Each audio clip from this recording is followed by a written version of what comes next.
4th, 2021 at 12 p.m. The meeting is being recorded via Zoom. With Ms. Hale, we have all members of the board. We have 4 members of the board present. Rosenblum, Nixon, Rubenstein, Jasinski. For the record, do we have anybody else present? Ms. Hale? Yes. Okay. Mr. Valentine, Mr. Purple, and someone from Southborough Youth and Family Services that I Okay. assume Sarah. Can we bring Mr. Purple and Mr. Valentine in for the meeting? I usually see their faces and I don't. Great. Super. Thank you very much, Vanessa. All right. Would the clerk like to read the required statement? Welcome, gentlemen. And would the clerk like to read the required statement into the record? Sure. Okay. Thank you, Ms. Jasinski. Pursuant to Senate Bill number 2475, which was signed into law by Governor Baker on June 16th, 2021, this meeting will be conducted via remote participation to the greatest extent possible. Specific information and the general guidelines for remote participation by members of the public and or parties with the right and or requirement to attend this meeting can be found on the Town of Southborough's website at www.southboroughtown.com. For this meeting, members of the public who wish to watch or participate in the meeting may do so in the following manner: by finding the meeting at www.southboroughtown.com/remote meetings. No in-person attendance of members of the public will be permitted, but every effort will be made to ensure that the public can adequately access the proceedings in real time via technological means. In the event that we are unable to do so, despite best efforts, we will post on Southborough's website an audio or video recording, transcript, or other comprehensive record of proceedings as soon as possible after the meeting. Thank you, Ms. Jasinski. So as I said at the top, we are being recorded and all votes will be by roll call. All right, first order of business, administrative approval of the minutes for July 14th. These appear in your packet at page 1 to 3. These were circulated in advance, therefore reading is waived. Any comments or corrections from the board? Yes, I see a hand up, Mr. Rubenstein. There's one typo. Sure. On line 84. Okay. If you look to the end of that sentence. SAP. Yeah, The space between position and SAP. well, I think SAP shouldn't be there. Oh, hang on. And said that the SAP would allow more than one employee at any position, period. Strike SAP. Thank you. Anybody else have anything? All right. That being not really a issue for discussion, the chair will approve the minutes with that correction and post the minutes. All right. Thank you all. B, expenditure ledger, standing item. We do not have an expenditure ledger for this period. All right, chair's report, follow-up items from the last meeting. First item under A1 is hiring in Southborough. This is something I've been asking some questions about along with Mr. Rubenstein since our June 9th meeting. We did have a meeting, Mr. Rubenstein and myself, with Mr. Purple and Mr. Valentine on July 21st. I thought I had obtained enlightenment, but apparently it's going to take a little longer for us to achieve clarity.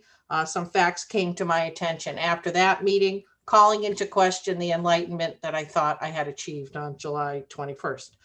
So Mr. Purple has kindly agreed to another meeting. Mr. Rubenstein and I will be meeting with Mr. Purple, and I hope Mr. Valentine, who's back from vacation, we will be meeting following this meeting. So I have every hope that I will be able to summarize the hiring situation in Southborough and present a report to my fellow board members at the August 18th meeting. So thanks for your patience with me. Section B, item B is section 11, benefits review. This is an ongoing item. Ms. Jasinski and I met with Ms. Hale following the last meeting. Ms. Hale provided additional documentation and also printed out a lot of paper for me to go through. Thank you. You'll recall this is a listserv request. Several of the towns that reported back to Ms. Hale included attachments, which I didn't see the first time. So the responses may say, see the attached policy, and some of these policies can get a bit lengthy. So Dorianne and I are sorting through that now. With some of the other personnel board issues, I haven't had the time I had hoped to devote to it, so it's ongoing. I don't have anything of substance for you at this time. I will just know when we started this review, I think we all anticipated that it would take the summer and that we would take up this discussion as a board in the fall. And I think we're on track to do that. So thanks again for your patience. Last item of follow-up, just the DEI training. The 3 installments, 3 sessions were completed last Tuesday. I attended all 3.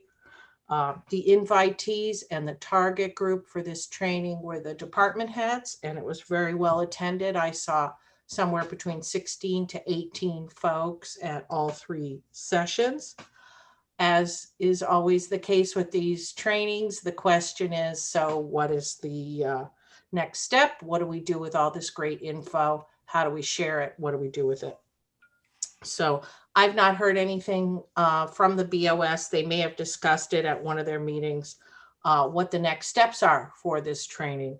I didn't speak with Mr. Purple or Ms. Hale about it. If they have anything they'd like to add about any discussions on next steps, I don't want to put you on the spot, but if you have anything to add about the DEI training, I welcome you to add it at this time. So I think that, yeah, Vanessa and I are looking at each other, seeing who's going to get to the button first. So we do have a session, a follow-up scheduled with the 2 presenters from the DEI training to do exactly that, Madam Chair, to follow up and to understand what are the next steps, what are subsequent trainings. And I think that Ms. Hale is also reaching out to the participants just to kind of get some additional feedback before our follow-up conversation with the presenters, just to see if there are things that not only can we help them make their presentations better on the subject moving forward, but maybe that will help to give them some ideas as to things that we may want to do as follow-ups to this training. Thank you for that, Mr. Purple. Ms. Hale, do you want to add anything? No, the only other thing I'll add is I've been talking to our insurance company rep to see if there's any funding in the coming year that could be used for an additional training for mid-level staff. Great. Thanks so much. Much appreciated. All right, moving on to number 2 on Chair's report. Sadly, reporting the official resignation of Mr. Dietz. Some of you may have known that Mr. Dietz was finding it hard to find that work-life balance to include active participation on Personnel Board. So with regret, the moderator has accepted his resignation, which was made official this week.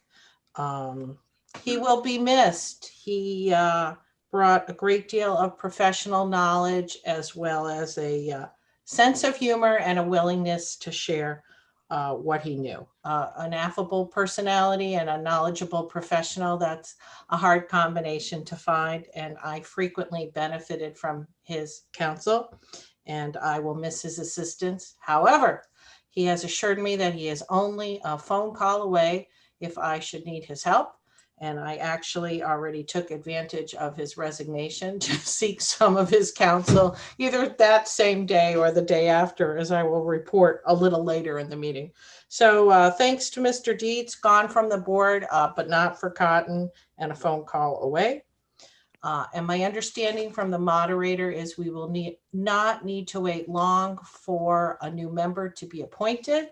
I'm not going to name any names because that person has not been appointed yet, but my understanding is Mr. Semino is comfortable that we will have a full board when we convene on August 18th. Well, that he will have a 5th member for us, whether we're all there or not, beyond his control. So that's great news, and I believe we'll have our new member seated when we meet on August 18th.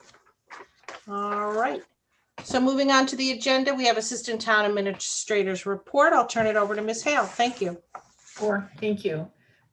Just wanted to report to the board about a new appointment made in the Facilities Department of Robert Esposito, who is our new maintenance technician.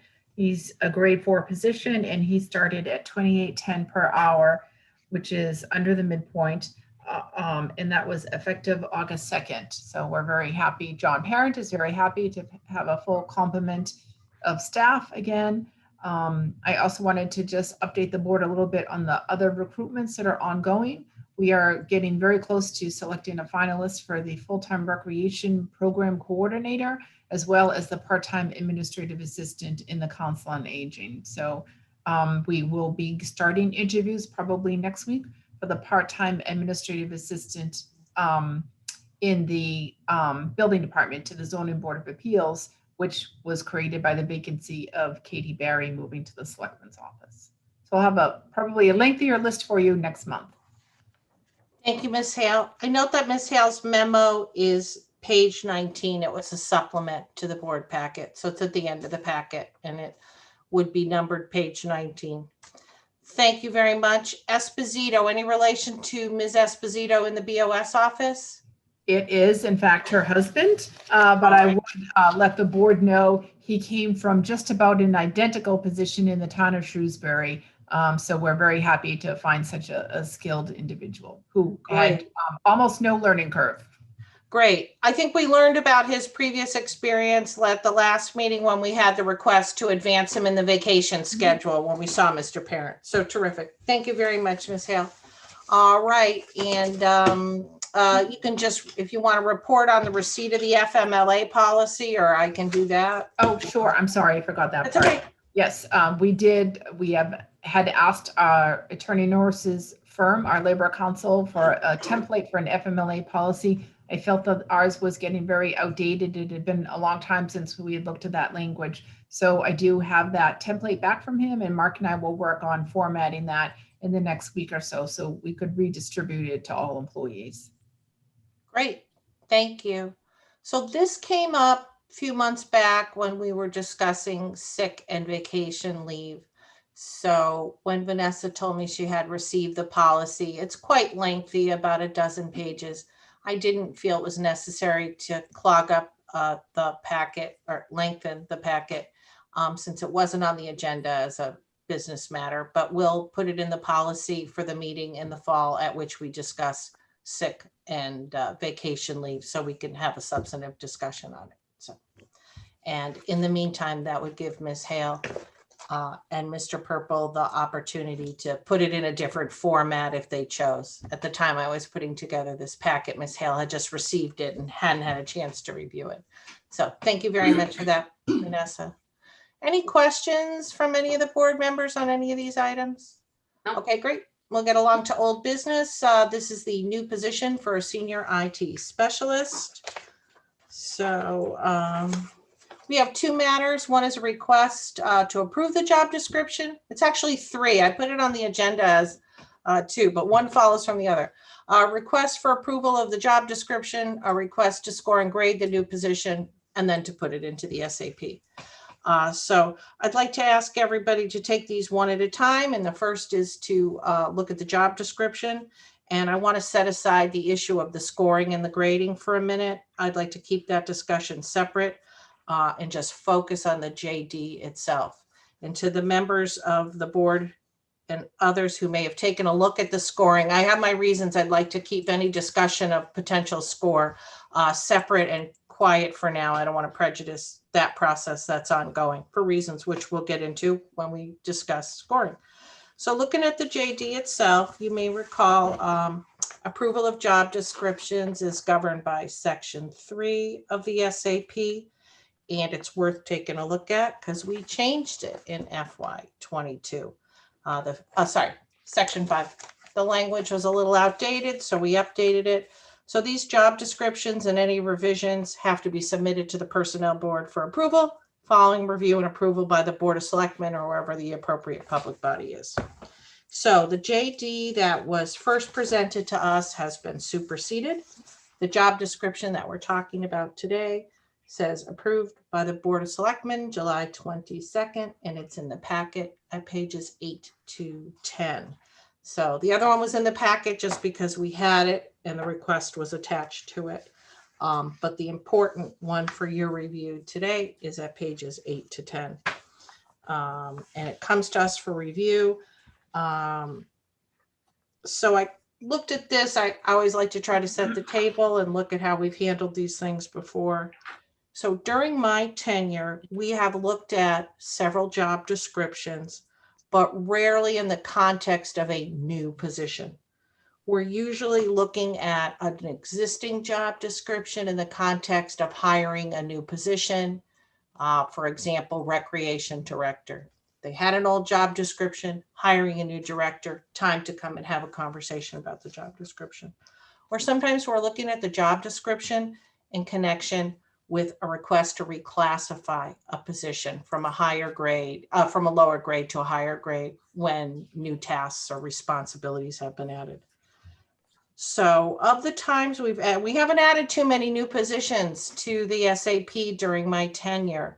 Again, it's usually just reclassifications. So we haven't looked at many job descriptions in the context of new positions. And it's a little bit different for me because if we had this position already and someone came to me and said, we want to file a new job description or want to regrade the position, we wouldn't be looking at a question of whether the position should be in the SAP to begin with. So to me, the two inquiries are tied. And you may all have been present for this discussion, but I've always taken the position that I would not approve a job description unless I approve the job going in the SAP. I don't approve of the position that you have a job description and you approve it and it can sit in a drawer for the future till when you might put it in the SAP. To my mind, and I want to hear what the board has to say, if I'm going to approve a job description, it's because I approve of presenting it to town meeting to go into the SAP.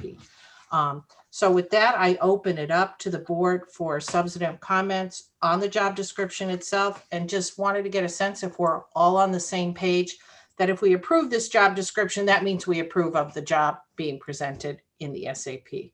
And I will open it up for board members, comments, opinions.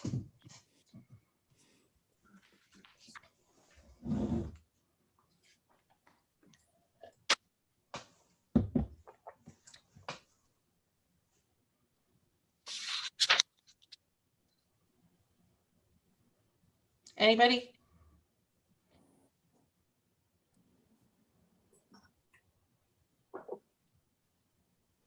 Let's start with the proposition that we won't proceed with the job description unless we're all committed to trying to put it in the SAP. Is that something you agree with, or does somebody here think we entertain a job description and put it in a drawer? No, we do a job I think description we and put it agree. in the SAP. All right. I just, I've occasionally had a thought that I thought was axiomatic and found out not everybody on the board agrees with me. Great. So we're proceeding to discuss a job description because we all support taking it to town meeting. Great. All right. So any substantive comments on the review itself? Are you ready to vote on it? Do you have questions? Are you going to discuss the changes between the two job descriptions we have in front of us? Are you just referring to the second one that was the changes are included in there? How are you conducting this? Good question, Dorianne. So as far as I'm concerned, there was maybe you could call it the old one. The one that was attached to the first review was in our packet, the one at page 4 to 7. That was a preliminary one as a result of some discussions that did not really involve this board, or just tangentially because I heard about them and we were asked to hold off.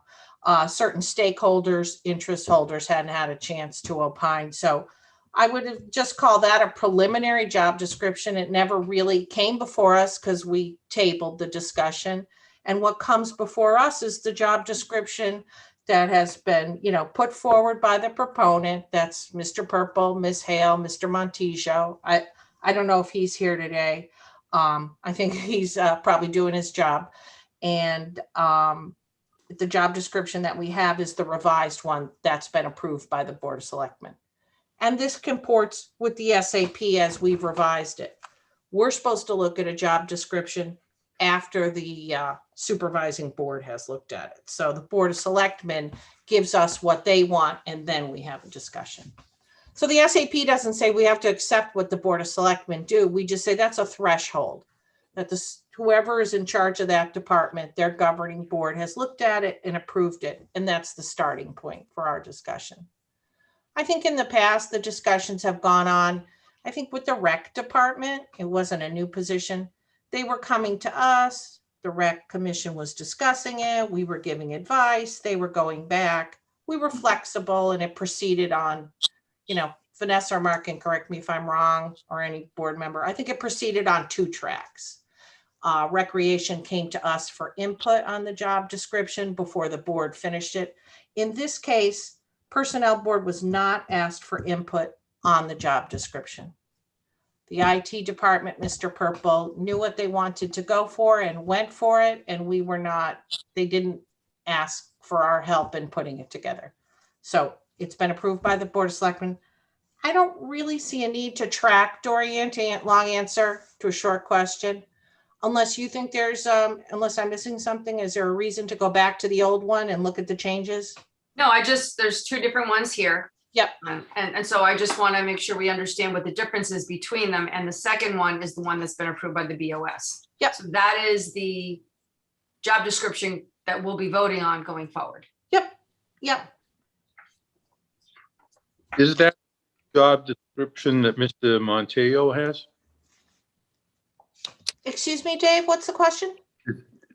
Is this job description the same as Mr. Montejo has for his job? No, he has a different job description. That would be the job description of IT manager, and all board members should have a copy of that. I have a binder, hang on. That's a separate job description, although there is some crossover. His is not dated, so I'm looking at the binder of job descriptions that Vanessa put together for the board in October of 2019. Some folks got it electronically. Folks who requested a hard copy got a hard copy. I'm a hard copy person, so I'm looking at a position description for the title of Information Technology Manager. It is not dated. And I can see, just glancing at it, there's definitely crossover, but no. What you have in the packet at page 8, this meeting is not intended to be a joint manager or any kind of manager. It's an IT specialist. That answer the question? Aren't they in fact joint managers?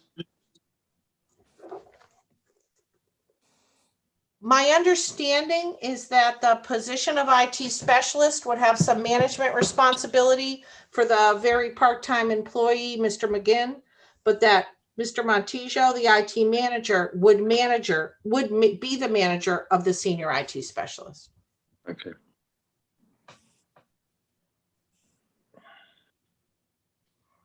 And is there confusion in your mind because you looked at both and you thought they were too similar, or?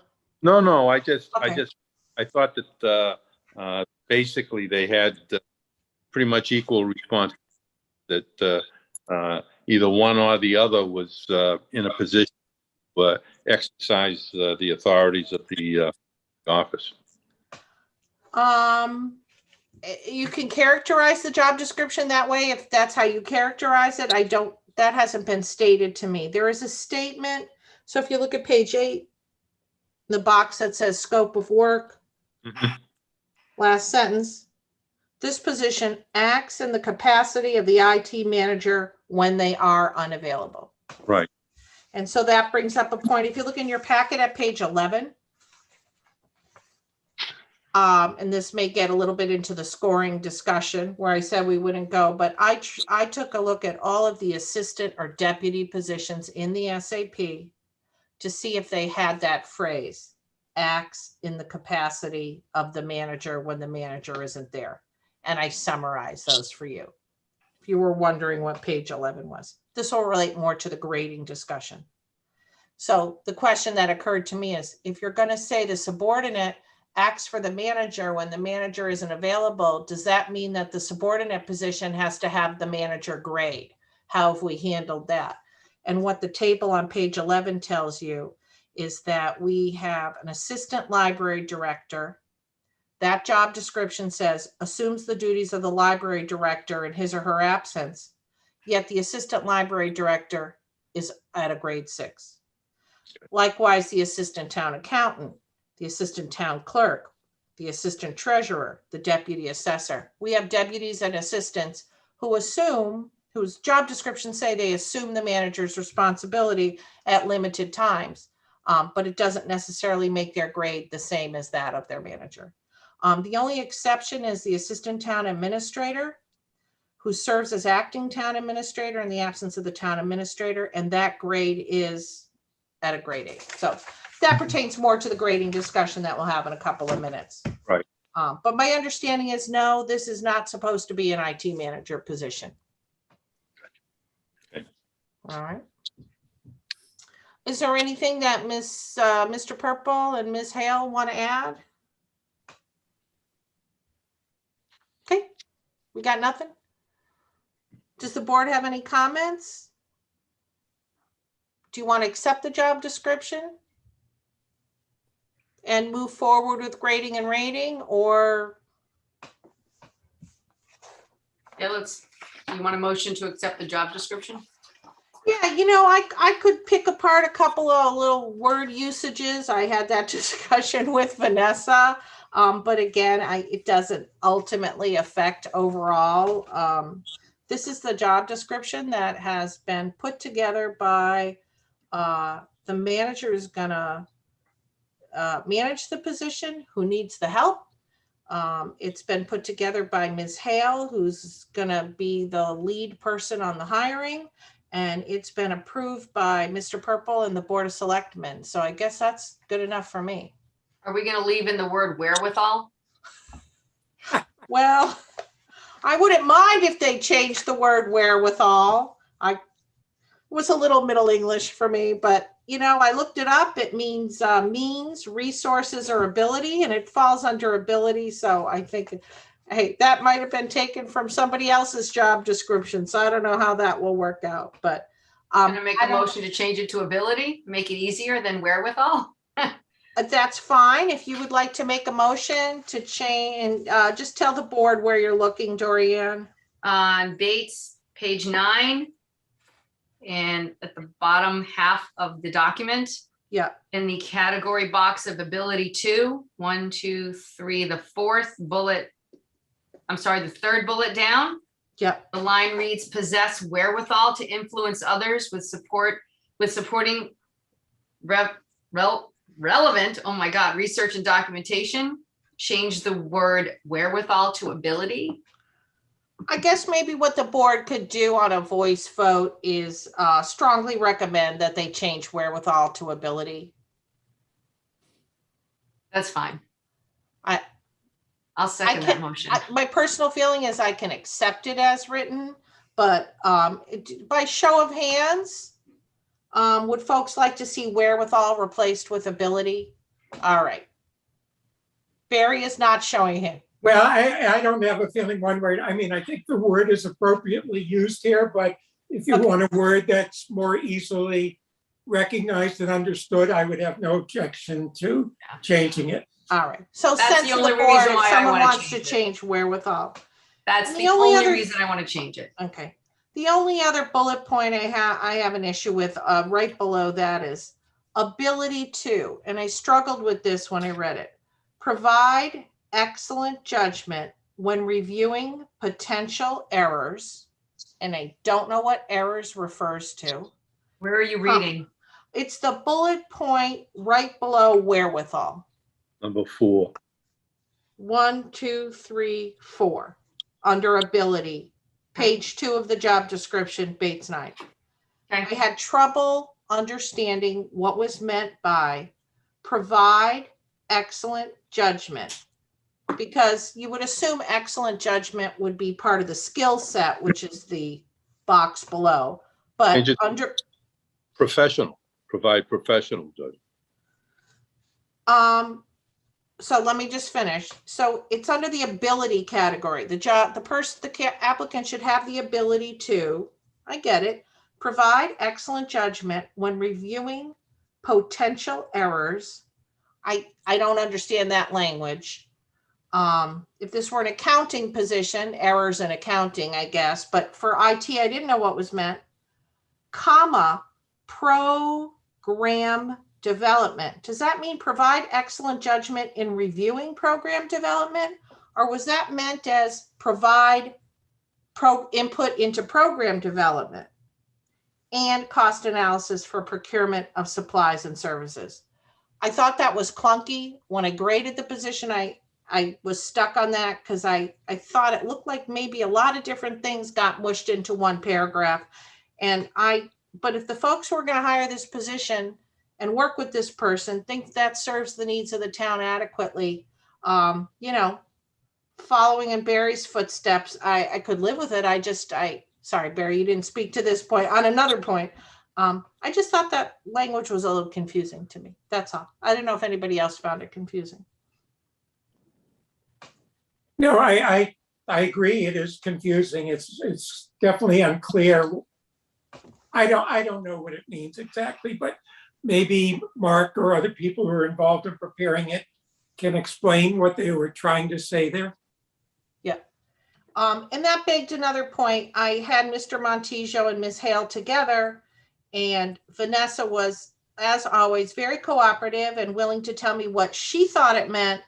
Mr. Montijo was really, really busy and had kind of had enough of talking about individual words with me, not in any way to suggest that Mr. Montijo was not doing his job and needed to get to doing his job. So I never was able to reach a common understanding with the two of them of what exactly that meant. So I personally would encourage them before they put this in final and hire for the position, try to sort that out a little bit more. But to me, it doesn't. None of us know what it means, and we're not unsure what they're trying to do there. We can't really vote to approve this job description if we don't know what this part of it means. So we need that clarified. I mean, everything else is clear. I know, but that's not, and it's part of the job description. And yeah, this person, you look right below, this person is going to need to conduct employee training on computer applications for a wide variety of end users. That's great. I get that. Establish and maintain cooperative relationships with town officials, employees, community partners, and vendors. Very clear language, very inclusive. I commend whoever wrote it. I get a clear sense of what this job is going to be. I do not know the program development aspect of the job was covered a little bit under essential job functions. If you go to the first page, fourth bullet point, this position is going to contribute to the development of IT related policy and strategy development.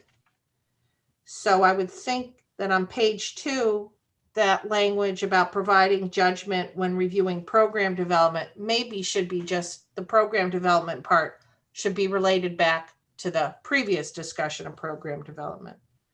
I don't know. I guess I'd like to hear from Ms. Hale and Mr. Purple if they think this could use a little reworking. Can I jump in for a second? Sure, absolutely. Sure. I didn't want to interrupt the board's deliberation here, but I just wanted to add, I think program development really lends itself to building employee training and making sure, that the things that we're bringing into on the technology side of our organization, are analyzed and researched and well thought out.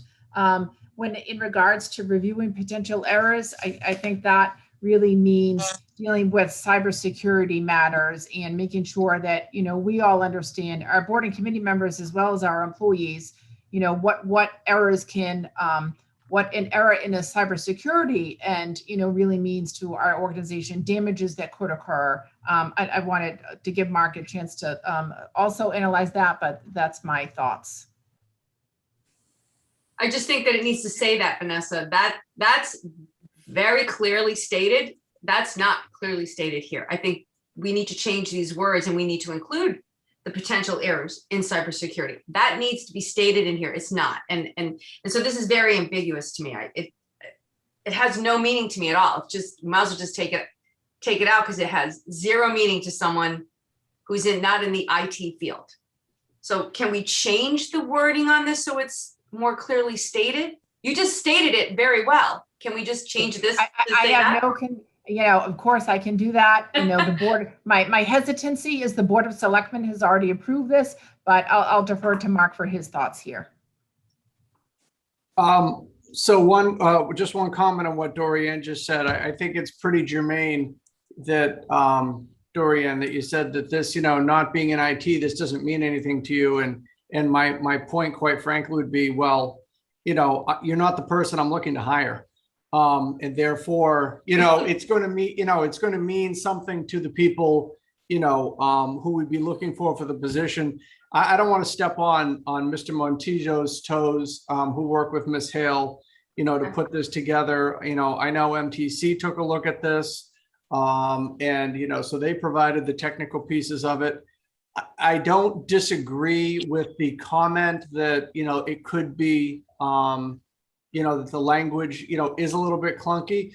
Potentially the program development and cost analysis piece becomes a separate bullet, which may leave the language you don't understand because you're not IT intact, but also provides the clarity, I think, that the board has identified in that section. So again, it may just be separating those two items out, which, I'm not sure really that the Board of Selectmen would want to see it again for adding another bullet and adding a couple of words in front of program development.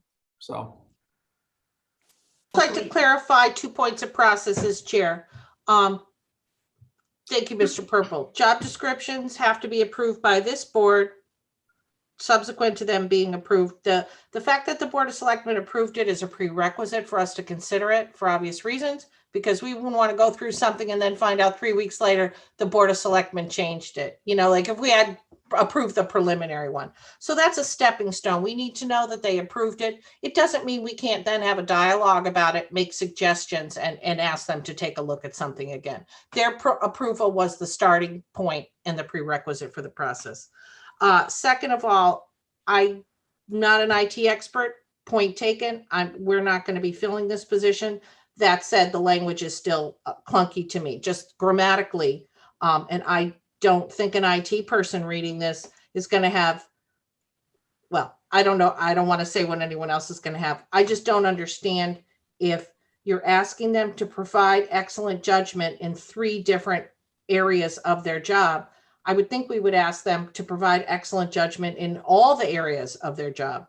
So reviewing potential errors, program development, and cost analysis for procurement of supplies should be under essential job functions. And then maybe it could just be stated excellent judgment. And if you want to call out those 3 things, you can say must provide excellent judgment in the areas of. I think the confusing language for me is when reviewing potential errors. And then does that mean when reviewing program development or in implementing program development? Where's the excellent judgment required to be? So I think it could be reworked a little bit. I don't think it's inappropriate for someone who's not an IT expert. It's the role of the board to tell you what we think. We think that language is confusing and should just be related back, just as Vanessa did, to the function of the job. And we did try to sort this out with Mr. Montijo, and unfortunately that was not successful because he had many other things to do. So I don't know. I can work through that Barry? section and clean and make it a little smoother. That'd be great. That'd be great. And we can approve it in 2 weeks. You want to bring it back to us to approve in 2 weeks? Sure. All right. I don't see a problem with that. Dave, Barry, does that work for you? Yeah. Okay, Yes. great. And I watched the Board of Selectmen when they looked at both of these job descriptions, and the second time around, I don't believe, correct me if I'm wrong, Vanessa, Mark, there were questions about the job description the first time around, but there was no discussion the second time around. They just accepted the changes, right? Am I correct? Okay. So I don't anticipate, but that's for the Board of Selectmen to say that it would be a big deal on their end to review some revised language. So, Dorianne, does that address your concerns? I just wanted to understand it better, but as Mark did say, I'm clearly not an IT specialist Okay. at all. I am No. I am not good with technology. As you can see, I can get into the Zoom meeting. So I just want to understand it a little bit better. So if you wouldn't mind, I would appreciate it. That's all. Great. Thank And you. I think it's the sense of the board that that's appropriate. Thank you, Ms. Hale. All right. So if there's no other questions about the job description, we'll get on to the report on the scoring and grading of the position. Everybody good? All right. So I'll try to be as brief as possible. So we discussed the process for scoring and grading at the last meeting. So I'm going to let you know the scoring effort to date. I am not going to talk about what scores anybody came up with because the process is still ongoing. And in my mind, until it's finished, it would be prejudicial to say somebody gave it this grade, somebody gave it this grade. To the extent the board is still involved in ongoing process, I'm just going to leave numbers out of it. So Ms. Jasinski, myself, and Ms. Hale rated the original job description that was in the packet at 4 to 7. That was revised. Ms. Jasinski and I were not part of the revision process. We understand that was done with Ms. Hale and Mr. Montijo, and that was where some additional input or all input from the MTC came in. The second job description, which you've just reviewed, was approved by the Board of Selectmen, and Ms. Jasinski, Ms. Hale, and myself sat down to score it a second time. And there was not agreement, there was no unanimity. It was not unanimous, okay?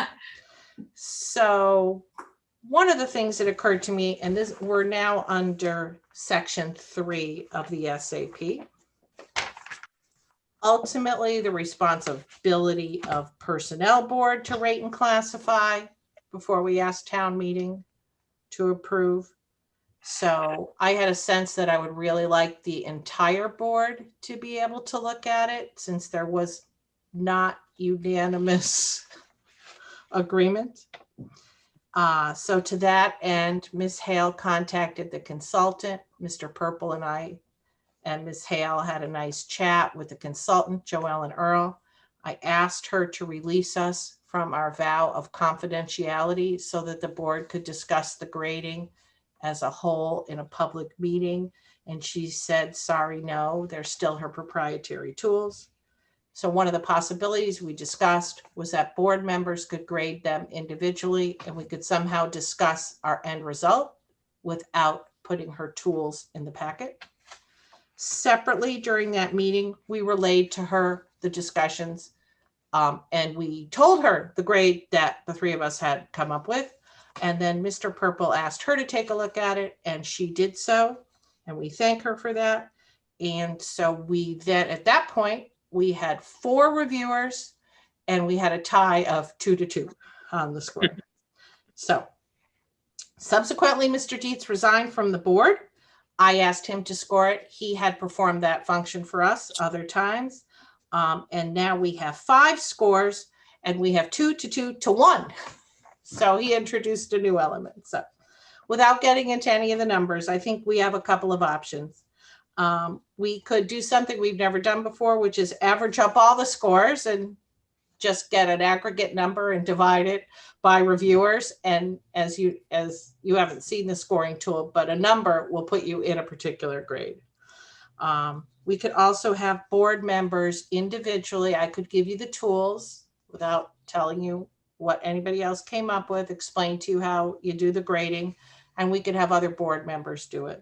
I think this is a real important position. I want to get it right. So there's 2 aspects of this: scoring the job description and getting it in the right place, and also the equities of the system.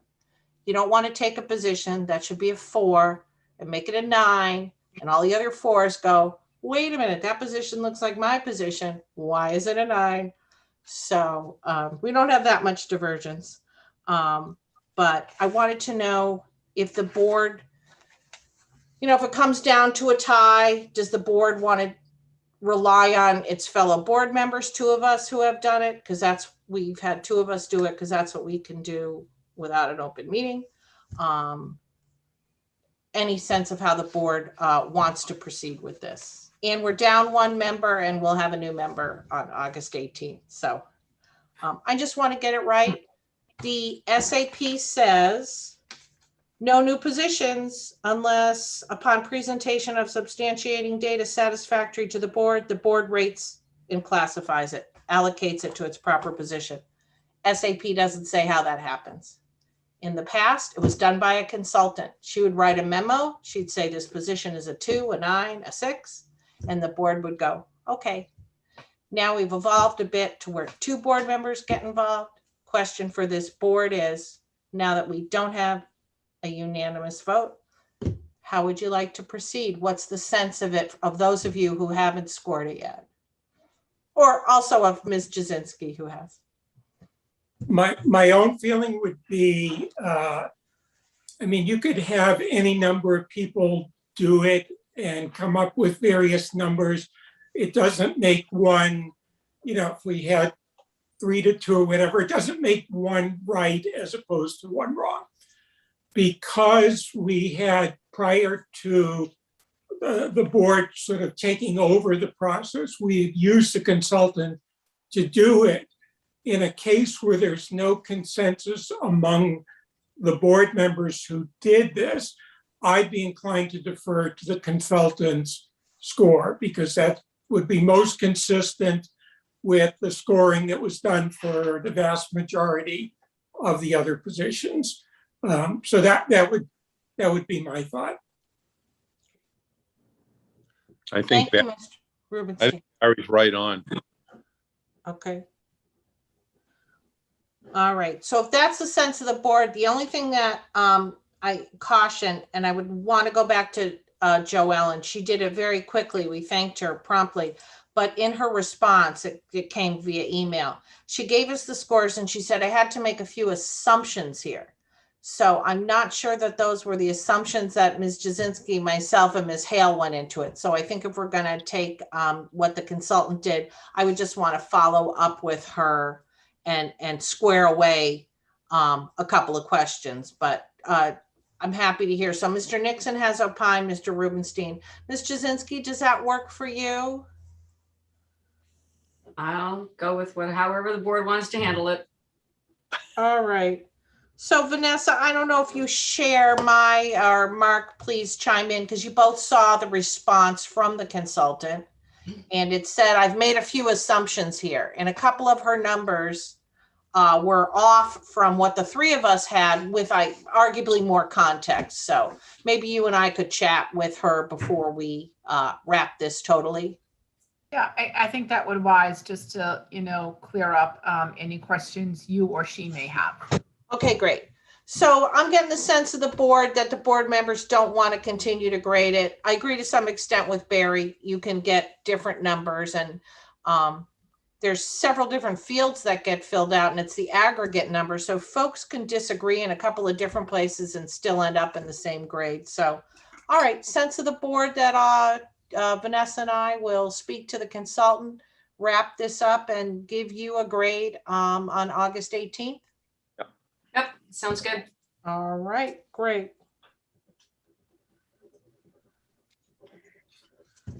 Thank you, everybody, for listening and paying attention. Thanks. All right, we are on to the second item of business, old business, which is the performance evaluations, the change in the board policy. As you all know, we discussed at the last, there's a memo in the file and some attachments at pages 12 to 17. So at the last meeting, we all agreed we'd get out of the performance review process for a variety of reasons. I won't repeat them. And it occurred to me after the meeting that it might be a good idea, might be a nice time for us as liaisons to departments to reach out and let them know about the change in policy and just have a dialogue with them. We're talking about developing a certificate in lieu of a performance evaluation to us. To be clear to anyone who's listening, we're not saying no more performance evaluations. we're saying they'll be done internally. And what we're changing is personnel board is not going to be required to see them anymore. We'll get a certification in some form that says it was done at an internal level. And so I sent out an email, and it was after the meeting, and it was short time because we met on July 14th. It hasn't been even a month. So I don't know if anyone had a chance to reach out to departments, but to the extent that you did under the liaison system, I would be happy to hear any reports from anybody on feedback on the change. And also if you got any feedback on what form that certification should take. So I open it up to the board. If anybody has a report, and then I'll give my report. I did speak to Ryan Donovan.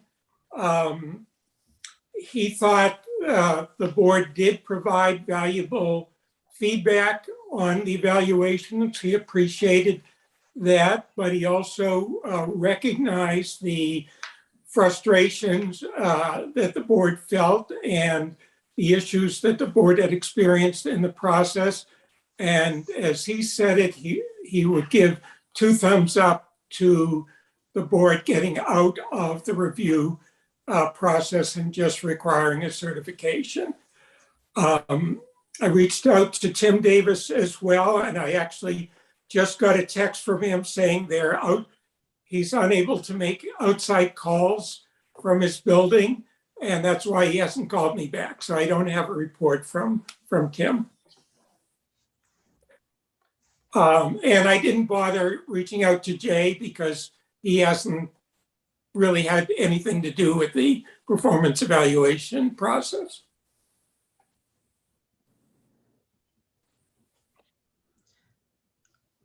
Thank you, Mr. Rubenstein. Very helpful. Anybody else have a liaison report?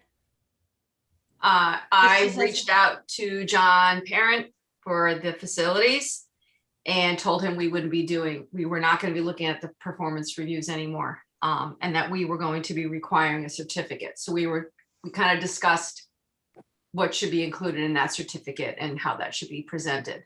But I made it very clear that the review still had to be done, but we would not be discussing or reviewing them anymore. So, and then I had another person, but they were on vacation. I couldn't talk to them.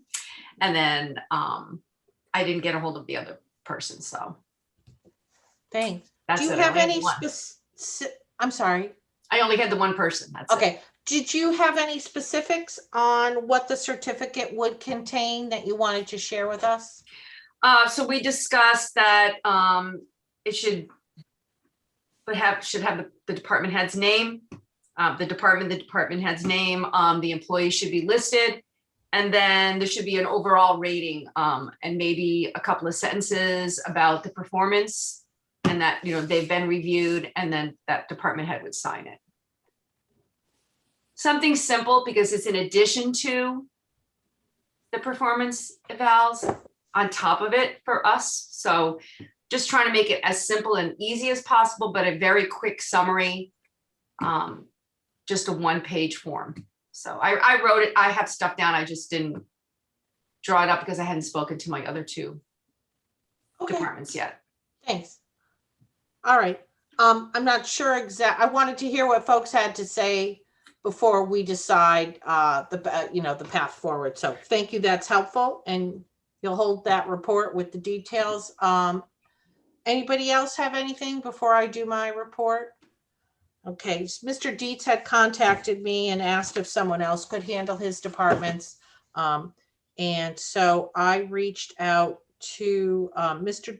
Dietz's departments are Board of Selectmen, Fire, Police, and DPW. And I reached out to those and I got prompt emails from Fire and Police. We think it's a great idea and we support the certification. I did not sit down with those chiefs. My departments are Board of Health, Conservation, EDC, and Youth and Family Service. I heard from everybody except, I think, Conservation.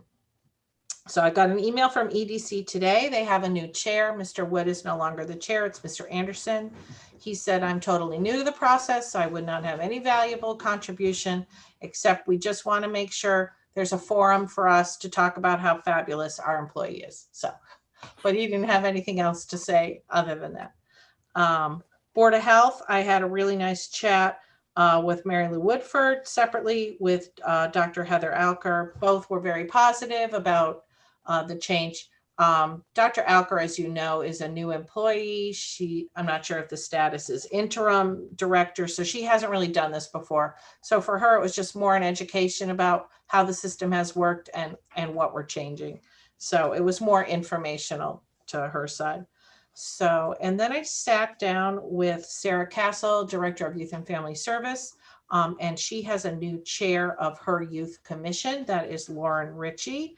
And I had already met Miss Ritchie at the volunteer luncheon. So that was nice. So just another reason that I think the volunteer luncheon is great. She was already familiar face before we sat down. Again, Miss Ritchie also brand new. It was more of a download to her so she could understand how the process had worked, and she took notes. And then she and Sarah had great questions for me, and it just was an illustration to me of how people who think they have nothing to add to the process, and I know so much more than they do, when you ask them questions, really have a different perspective that really helped me, because being in the middle of it, I might not have thought of it. And the first question was, would the reviewer still need to request a raise? And I was like, that is a great question, because with the performance evaluations, the cover page includes the request for the raise. So number one, the certification, somewhere in there, somebody still has to request a raise. So that might have seemed like a simple question, but it brought up an important point. And the second question, also brilliant. When will the certificates be due? Will the timeline be the same as it was? And I was like, wow, that's a great question. Will it take as long for us to process the certificates as the month that we had to do the performance evaluations? So we need to review our timeline. And then a question, who will see the performance evaluation just because personnel board won't? Who sees them? And I'm like, wow, that's a great question. And I explained that there are personnel files. I don't have access to them. And this person wanted to know who actually sees the performance reviews. And so that's something to sort out. Now that we don't see them, will they just go in a personnel file, and who does see them? And I couldn't answer that question. So that's something to pursue. And what form of the personnel evaluation will they use? Will they be constrained to use the existing form now that personnel board is getting out of the business? No. Do we want to provide guidance to them? Do we want to encourage them to use the same form? Next question, how do we do reviews as a board if they're confidential? So that was an interesting belter conversation with a new chair, and always a reminder that folks still have questions. And as we get new chairs on board, they need to be told how to do a review as a board. And then one I had never heard of, and this is for YFS specifically. So Miss Castle, who's the Director of Youth and Family Service, has a clinical supervisor who supervises her. And this person is a contracted service, an expert contracted service. Can this supervisor do her review, speak to subordinates, and how does that affect the confidentiality? And I was like, wow, these are great questions. So I don't know if we have other people in similar positions. So I thought that was a lot for the board to I didn't know what you all were going to come up with. I thought if you come up with anywhere near this amount of questions, maybe this is something that would be appropriate for two of us to sit down and develop some recommendations to give to the whole board, rather than hash out all of these issues in an open meeting. That would take some time. So this could be a research project for myself and a +1 to make recommendations to the board on this.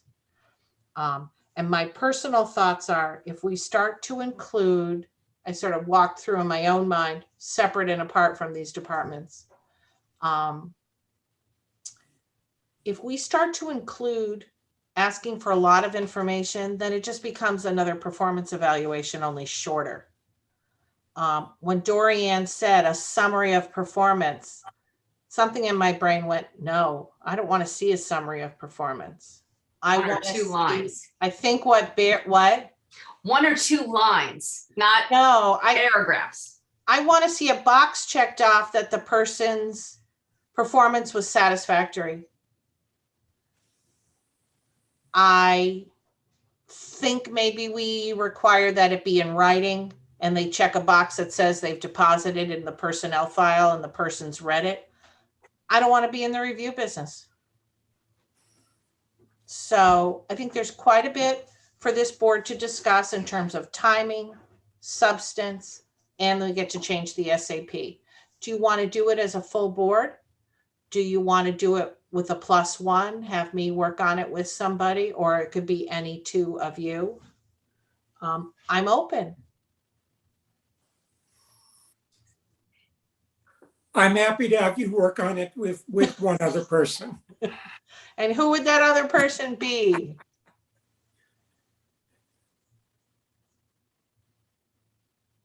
I'll be happy to help if I can. All right. Do you want, I think I had already said you would be my +1. So I'd like to get the sense of the board on a couple of basic points while we're all together. If you have an opinion, do you want said certificate? We understand it needs to have the name of the reviewer, the name of the employee, that a performance evaluation was done. Do you have a sense of whether or not you want the certificate to require that it was done in writing? I think that is a basic thing. And I'd love to hear from our administrators on this as well. Do we require written evaluations of our managers?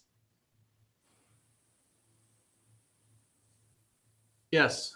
Yeah, so the managers have written evaluations. Okay.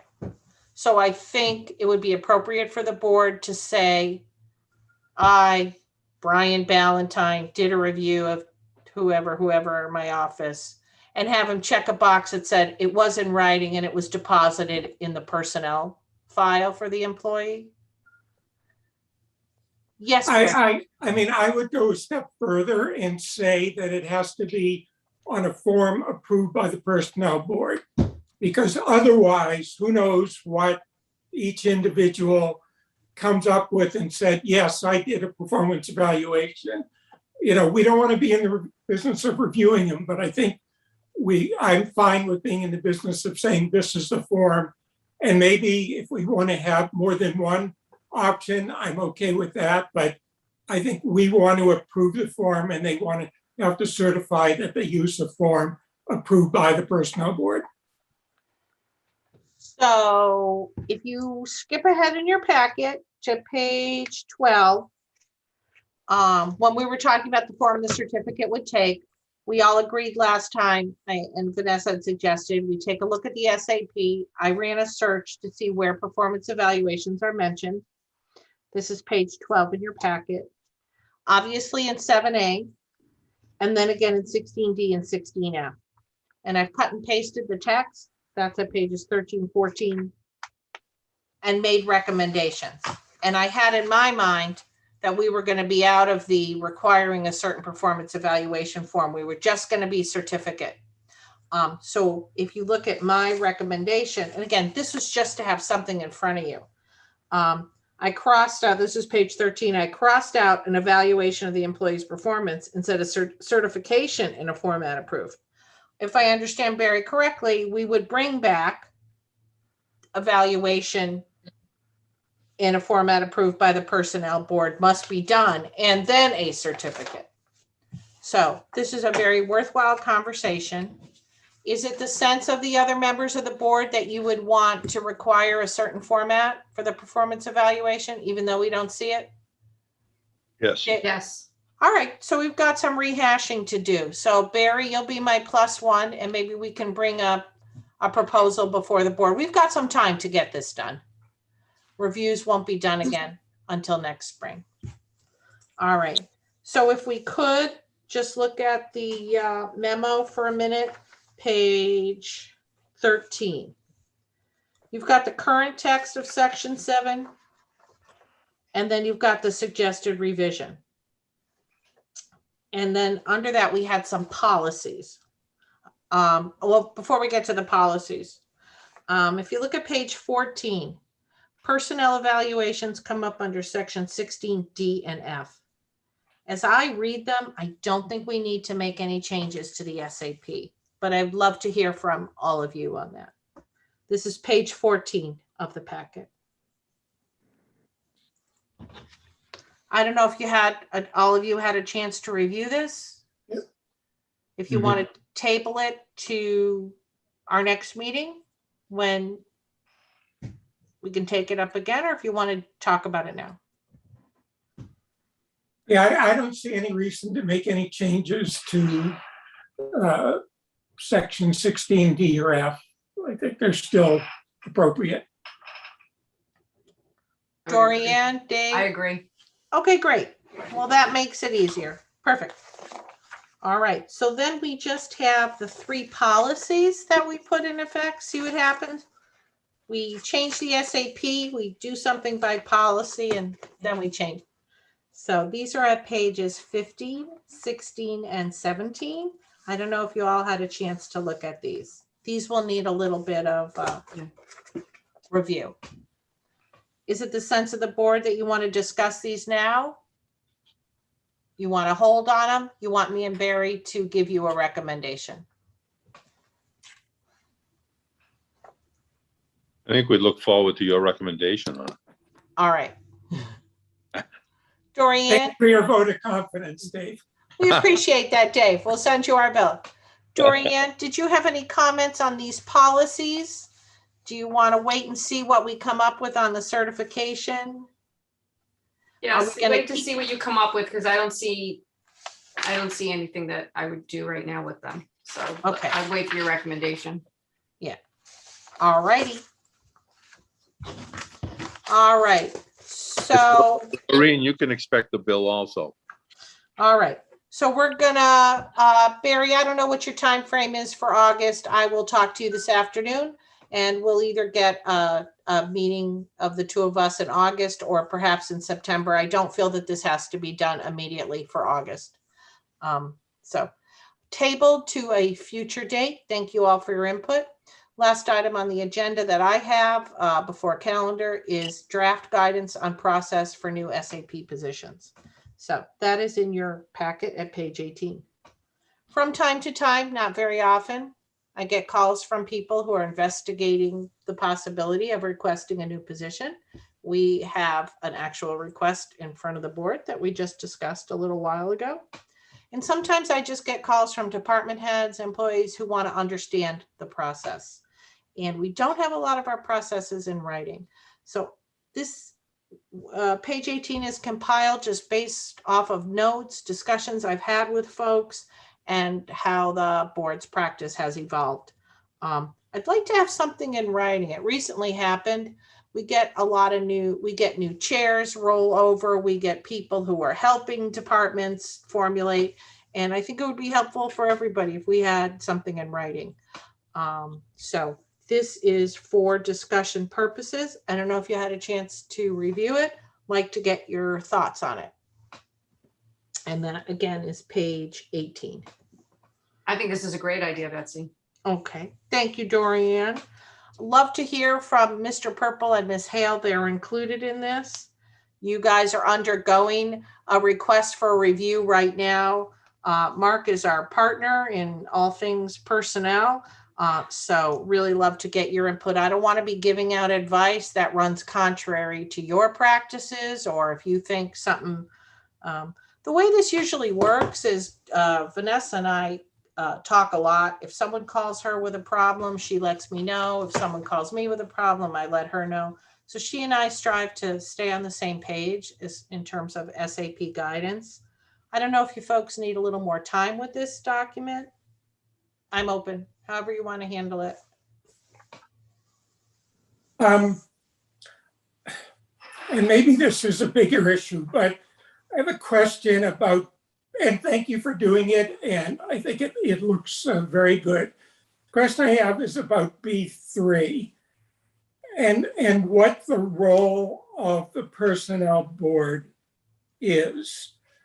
In my mind, if the Board of let's take a position under the Board of Selectmen. If the Board of Selectmen decide that there's a need for a position and there's funding that's been approved for a town meeting, and take the IT position, they come to us with a job description.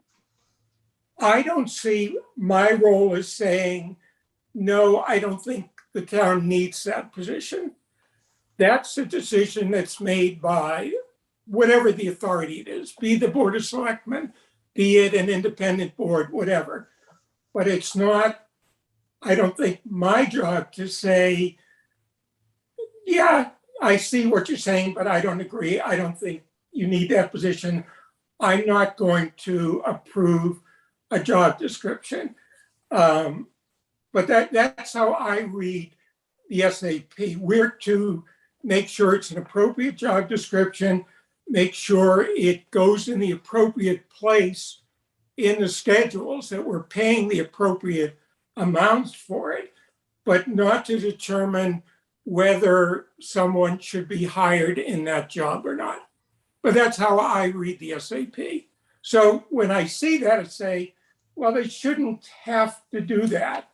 They should be telling us why this person should be paid whatever it is they're seeking to have them paid, but not to convince us that the town needs this position. That's just my view.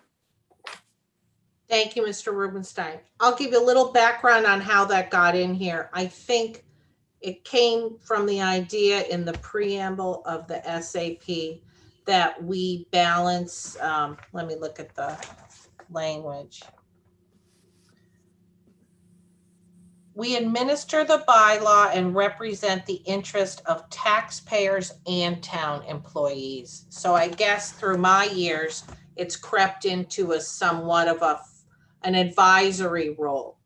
So I appreciate your point that we should confine our scrutiny and analysis to grading it, which would include external comps, because those tell us what these positions are valued at in other communities, but not decide the value of it for Southborough, whether they need it or not, that rests with the proponent, the department head, and then with the taxpayers themselves. We have asked that question, I think. So I looked back to see how many actual new positions, and I think I mentioned this to Mark and Vanessa last time I met with them. In my 4 years, so we did not approve any new positions, and this isn't because we didn't approve them. We didn't have any requests for new positions for this year or the year before. In 2020, going back 3 years, we had a police business administrator position, but that was really to distinguish it from the more common generic business administrator. It wasn't new. It was framed as a new position of police business administrator, but it was in territory we had been in before. And we also had a program manager position at a certain grade, and the Council on Aging wanted a specific position for program manager at the COA. So again, new position, but related to an old position. And then going back 4 years, we added assistant library director, which I think is the only truly new position. And I do recall grilling them on, tell us why the sky would fall down if you didn't have an assistant library director. We also added the position of deputy assessor, but again, that was a hybrid where we were kind of updating an existing business position that existed and recognizing it as a deputy. I am certainly open to taking this part of the analysis out. That's why I put this all together from whatever I could remember and all the minutes of what we had done before and opened it up to the board. So I really appreciate your feedback, Barry. Anyone else?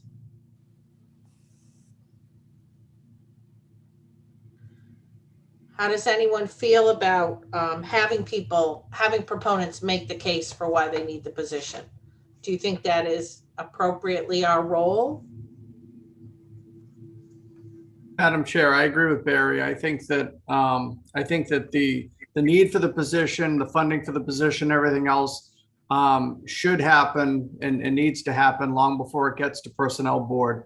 So that, it, as Barry had said, I think it's more the process of Personnel Board to make sure the position is graded properly, the job description is appropriate, and that it is put in a classification that pays what the market is getting for that position. Okay. I mean, there is the aspect to it that I stand up at town meeting, you all are behind me in writing, if not in person, and in spirit and in the writing. And I wouldn't feel comfortable advocating to my fellow taxpayers. I can envision a case where I would not feel that, based on everything I had heard, that there was a need for this position. And I just wonder how I would feel going forward with something that I thought was frivolous or unwarranted, or I don't know. I could conceive of such a case. And I feel like in one sense, we're just the guardians of the integrity of the SAP, and we make sure that it's fair and equitable and everyone's treated the same way and things get graded where they should based on the equity, like we're doing with the IT position, taking that very seriously. Where does it belong? Never questioning that we need that position. I don't know. I have always thought there was a bit of a role there for us, given that we're examining this. I know I can just conceive of something where, kind of reminds me of the debate with the CPA articles, when the folks come forward and have town meeting vote on whether or not to spend sums of money on CPA. And what does that mean for the committee? Did they endorse it? Did they like it? Or did they just say this application met the requirements for CPA funding and passing it on to town meeting? And I've been asking this question, when we bring something to town meeting, does that mean we endorse it? See, I would argue it's not your job to justify the position. It's the department that's hiring. Your job is just to say, if they're hiring in this position, this is what the compensation level should be. That's how we're protecting taxpayers, is by making sure that the town is not spending excessively on employees. But I understand we're the ones presenting the document, but it just doesn't seem to me it's a question appropriately directed to you, because, and I think we have to be clear, we're not hiring this person. We didn't create the position. It came to us and said, okay, if you're hiring, this is the job grade it's going to be, period. You're, as always, very persuasive. Dorianne, Dave? See, the CPA, just so you know, it's not that they endorse their articles for town meeting, it's that they meet the requirements from the state for the grant. So we don't always support it, but it's met the requirements and we vote to send it to town meeting because it's met the requirements. That's it. We could do the same thing, so. Thank you. And do you have an opinion on whether we should be? I'm kind of on the fence. I'm not real sure. I hear Barry, I hear you. I haven't really made a decision on that. I'm kind of leaning towards Barry, but. Okay. I Mr. think Nixon? I think Barry's right on, though. If a department head or the town manager decides that they need a person in a specific position, it's not our decision to say whether they should not have that person. We're there to determine at what level they come in at and what the comps are and so forth. But they're the hiring authority. not us. Thank you. Thank you, everybody. This is an important policy discussion. One more thing, we will, I'm told, have a new member in place for August 18th. We have only one pending request for a new job, and we've all agreed to bring it forward. There's no reason that I have to get this guidance out to folks immediately. Would it be the sense of the board that you want to take a position on this today? Or would you like to bring this forward for a vote when we have our new member in 2 weeks? We should wait till we have our new member. So we have a full I'm board. thinking hopefully there's someone who will enjoy the work of the board and be with us for a while, as you guys all have. And maybe I've heard both philosophies, you know. I've heard a metaphor, analogy, we're like a train, people get on and off, but the business of the town keeps going, and you don't wait till some new passenger gets on down at the next station. So I don't think we're constrained in any way from acting today. I just wanted to get the sense of you all, if you wanted to wait and hear what our new member had to say on this. I think it would be, I'd like Go to ahead, wait. Dave, you have the floor. no, it would be good to include the new member. Thank you. Mr. Rubenstein. Yeah. Oh, I agree. Okay, great. So we will table this discussion. It'll be summarized in the minutes, and the new member can opine. Great, thanks, everybody. I don't have any other business that has come up. Does anybody have any other business that has come up? Nope. All right, that puts us on calendar. Again, to get back to our member survey I had done a couple cycles ago, 2 members of the board favored, I believe that was Dorianne and Dave, favored in-person meetings. Barry and I were somewhat agnostic on the topic. Again, we're going to have a new member present. We had gone back to Zoom at the request of Mr. Dietz. Mr. Dietz no longer being a member. I'm kind of feeling like we should maybe wait on board calendar until we have our new member seated. Does that make sense? Yeah. Vanessa, do we put ourselves in any peril of not getting the Zoom room if we don't do it now? I know you folks need some lead time. I mean, if it were an evening meeting there, I would ask you to make a date soon, but during the day, there's not an issue. Super. All right, thanks for that guidance. So we'll hold off on scheduling a future meeting. We will be back here on Zoom on August 18th at noontime, hopefully with a new member seated. Thanks, everybody. Anybody have anything else? Otherwise, and Mr. Rubenstein and Mr. Purple and Ms. Hale, if you want to hang out, we're going to be arranging a meeting after the other members leave this meeting, setting a time to meet. So I would ask you to hang out. Otherwise, we are adjourned. Thanks, everybody, at 1:24. I am